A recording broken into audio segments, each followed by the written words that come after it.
All right, welcome back. We continue live right here on Pittsburgh CW. Bob Pompeani, Andrew Fillipponi. And so now the scene shifts to New York, and the Islanders are a very good home team. But the Penguins, I think, feel pretty comfortable away from home the way they've played this year. So, again, the goal would be a split to regain home ice coming back here for Game 5, which by then could be 100% capacity, Andrew. But I think that's the mindset going in. But I would expect New York to come out the way they've been playing. It's a physical brand of hockey. They continue to try to do what they do. And it's a question of getting a bigger than a one-goal lead. You know, even at 2-0. 3-0 would have been big. The Penguins, when they have those opportunities, got to take advantage of it. Yeah, I thought their first period tonight was probably the best we've seen them play in the postseason, Bob, going back to, maybe that Capitals series in 18, because it definitely wasn't 19 against the Islanders and in 2020 against the Canadiens. To get 2 goals against a defensive team, one of the best in hockey, to have 19 shots, they really came out with incredible energy and flourish to their game. And so I would expect that that's a point of emphasis for Barry Trotz over the next couple of days, that you're going to see New York, more people at Nassau Coliseum, the last year that they're going to have hockey at that historic building.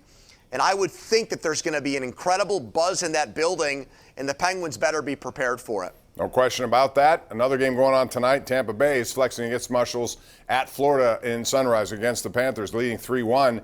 They won the first game, even though it was back and forth. One of the greatest hockey games I've watched in the past couple of years without overtime.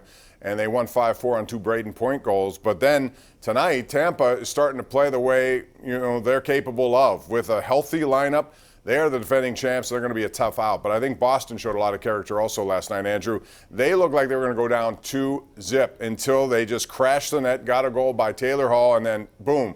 39 seconds in overtime. Brad Marchand, who else do you expect from them? You can get up. You don't like that guy. A lot of people don't like that guy. I'd want that guy on my team. I'd want Tom Wilson on my team. End of story.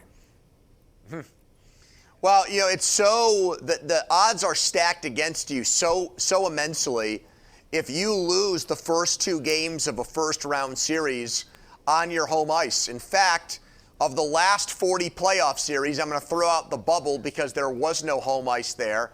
The last 40 times, Bob, 40 first rounds, when a team loses the first 2 games on its home ice, only one time has that team come back and win in the first round, in the very opening round of the playoffs. And that was Washington a few years ago. They went on to win the Stanley Cup, but they did something drastic. They pulled their goaltender, put Holtby in, and they won 4 in a row. I don't know if the Penguins had an ace up their sleeve if they lost this game tonight. They're not going to Legacy for Game 2 or Game 3.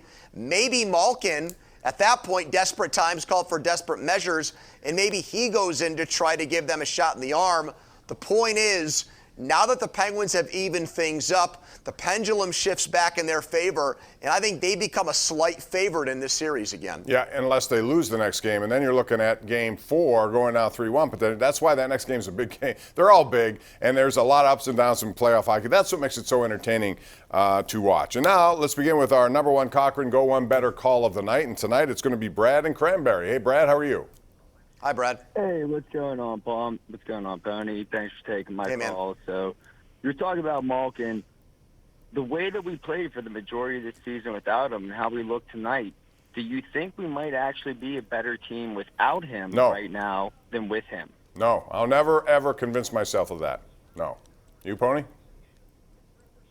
Oh, I don't think they're better, but I think they've proven that they can find ways to win without him.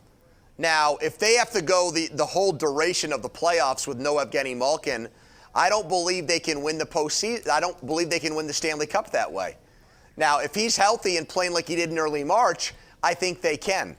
So that answers the question right there. If you plug in the Evgeny Malkin we saw last season or for a chunk of this year, you can win. But the Malkin we saw at the end, Bob, the last 4 games of the regular season, I think he actually could be a detriment for them. And maybe that's what Brad's alluding to. Malkin is such a polarizing player, Bob, because when he's great, it almost makes them invincible because their depth down the middle is so great. But when he's bad, it throws everything off. It really does.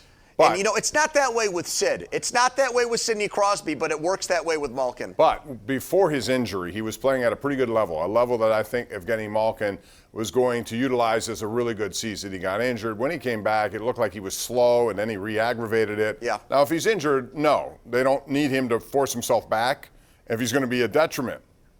But if he's healthy or close to it, he can only help them, I think. We got a couple of tweets in from Sean Kramer on Twitter, at KD Pomp, at the Pony Express. He says, had to be the longest 1 minute and 28 seconds for Rust in the box. Disastrous protection. Time to forget it and move on from the win. Can't let that change moving forward. And then Colonel Slade says the Penguins made better adjustments tonight, but they're 0 for 5, 2 games. No legitimate scoring chances. Gensel is not your physical presence in front. Better put Carter. He agrees with you. But I'll say this about Gensel.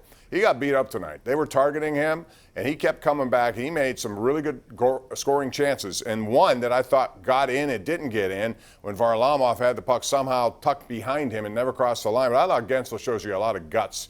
For how small he is, his heart's very big. I think they played the way their coach wants them to in these types of situations where another team tries to exert its force and muscle on them. And they didn't really get into trading cheap shots or eye for an eye.